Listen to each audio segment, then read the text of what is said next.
আসসালামু আলাইকুম, welcome to my euphoric channel.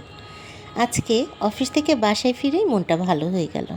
দেখলাম একগুচ্ছ রজনীগন্ধা নিয়ে সাদাত অপেক্ষা করছে আমার জন্য। আর এই খুশিতে মনে হলো ওকে একটু সন্ধ্যায় স্পেশাল নাস্তা বানিয়ে খাওয়াই। আর শীতের সন্ধ্যা, একটু পিঠাপুলি না হলে কি হয়, একটু বিফ ভুনা করেছিলাম বাসায়।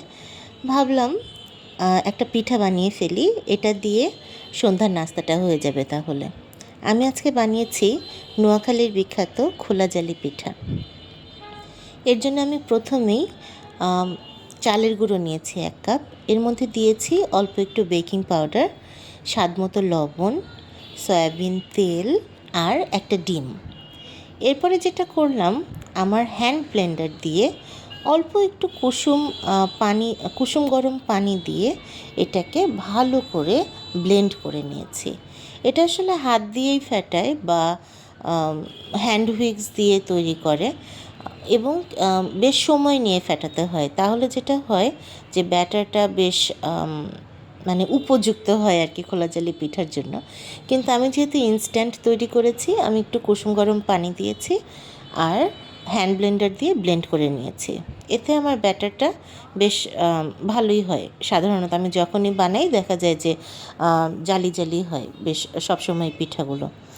তারপরে যেটা করলাম, আমার ননস্টিক প্যানের মধ্যে আমি ব্যাটারটা খুব সুন্দর করে ছড়িয়ে দিয়ে মিডিয়াম হিটে এটাকে ঢাকনা দিয়ে যতক্ষণ না তলাটা একটু ক্রিস্পি হয়ে যাচ্ছে ততক্ষণ পর্যন্ত এটাকে আমি রান্না করে নিলাম।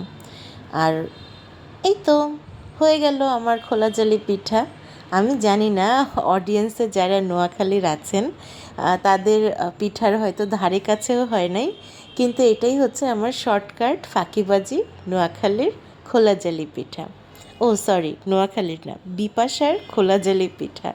এটা আসলে বানানো হয় মাটির খোলায়, কিন্তু ননস্টিকে হচ্ছে বানিয়েছি আমি। খোলায় বানালে আসলে টেস্টটা একটু ডিফারেন্ট হয়।